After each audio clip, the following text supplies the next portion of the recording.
हरिओम। सबका मंगल हो, सबकी प्रीति हो। मैं सारिका बम साधना में आपका स्वागत करती हूँ। निर्जला एकादशी।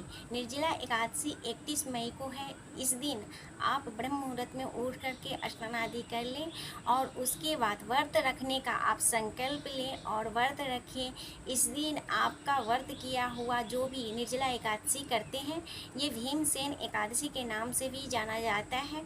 और इस दिन जो भी ये व्रत करता है निर्जला एकादशी, वो सारी एकादशी का आपको फल प्राप्ति होती है। तो इस दिन जो भी साधक हैं, जो भी भक्ति करते हैं, भाव करते हैं, जो भी माताएं और बहनें और भाई जो भी हमारे हैं, वो पूजा पाठ करते हैं, ध्यान करते हैं, वो एकादशी जो व्रत करते हैं, निर्जला एकादशी व्रत करते हैं, तो जो भी सारे मतलब जितने भी एकादशी हैं, 24 एकादशी हैं, उसके फल आपको प्राप्ति हो जाती है एक ही एकादशी करने का। तो निर्जला एकादशी का बहुत बड़ा महत्व है। जो भी नहीं कर पा रहे हैं, कोई जैसे कोई ये और भी कोई एकादशी नहीं कर पा रहे हैं, तो ये एक एकादशी करके आप सारे एकादशी का फल आपको मिल जाएगा। तो इस दिन आप अगर एकादशी कर रहे हो, निर्जला एकादशी कर रहे हो, इसका नियम पालन कर रहे हो, तो आपको सारे सारे जितने भी एकादशी है उसके आपको फल प्राप्ति हो जाएगी। इस दिन तो आपको जल नहीं लेना होता है, नहीं भोजन करना होता है, न कुछ भी। तो आपको जैसे कि ठंडे जगह पे रहना पड़ता है, तो आप अभी तो गर्मी भी बहुत है, तो इसके लिए आपको करना है कि जैसे कि आप ठंडी जगह, ज़्यादा धूप वगैरह में ना जाएं, इससे आपको प्यास लगेगी। तो इसके लिए आप इस दिन आप ज़्यादा से ज़्यादा ठंडी जगह पे रहें और आप मौन रहें। उसके बाद जप करें, ध्यान करें। आप कहीं भी ठंडे कमरे में बैठ करके या कहीं भी आप ठंडे स्थान पे रहें, इसके कारण आपको ज़्यादा आपको परेशानियाँ नहीं हो पाएगी। तो आप करें क्या कि जैसे निर्जला एकादशी जो हम करते हैं या कुछ भी है, निर्जला एकादशी करते हैं, तो इस दिन आपका किया हुआ जो भी जप ध्यान पूजा पाठ जो भी है, वो कई गुना फलदायी होता है। इस दिन विष्णु सहस्त्र का भी पाठ करने से आपको अपार धन की प्राप्ति होती है। या जिस भी उद्देश्य से आप करना चाह रहे हैं, जैसे कि धन, नौकरी, चाकरी या भी किसी भी कार्य के लिए, कोर्ट कचहरी वगैरह कुछ भी के लिए आप विष्णु सहस्त्र का पाठ करते हैं, तो आपको ये आपकी मनचाहा फल प्राप्ति होती है। उसके बाद है कि एकादशी व्रत भगवान विष्णु को बहुत ही प्रिय है।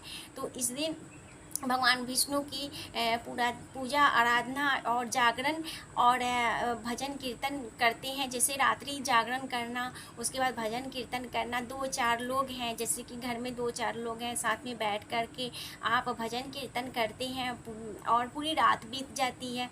ऐसा नहीं कि रात नहीं बीत पाती है, रात बीत जाती है। और जप करें, ध्यान करें, इससे आपका पूरे दिन भगवान का पूजन करने में ही समय निकल जाता है। उसके बाद उनकी जो भी है करते रहते हैं, तो उसमें निकल जाता है। भजन कीर्तन वगैरह करते ही में ही दिन निकल जाता है। ऐसा नहीं है, अगर थोड़ी प्यास लगी या कुछ भी है, तो आप स्नान भी कर ले, दोबारा स्नान कर ले, उस थोड़ी सी आपको परेशानियाँ कम होगी।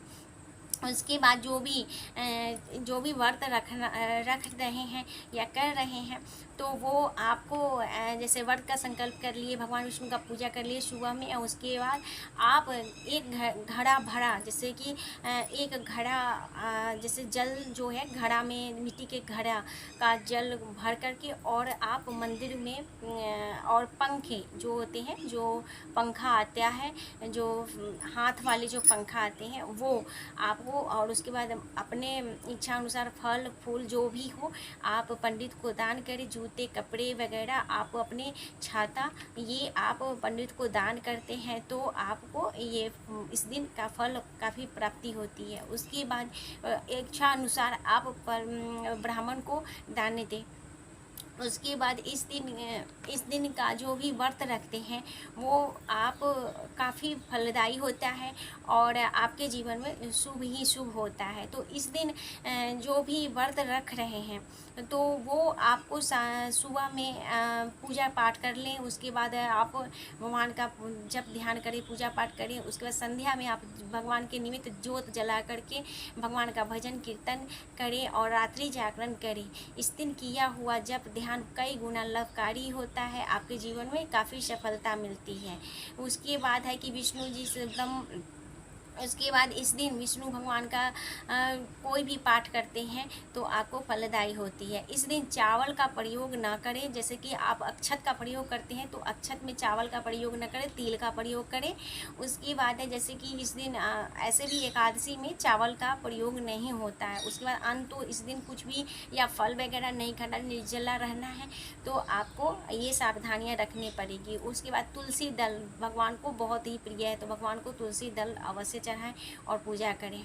उसके बाद कथा सुने और जो कथा है, कथा जो है एकादशी का कथा आप सुने, उसका श्रवण करें और उसके बाद आप विष्णु सहस्त्र का पाठ करें। इससे आपको जीवन में काफ़ी सफलता मिलती है।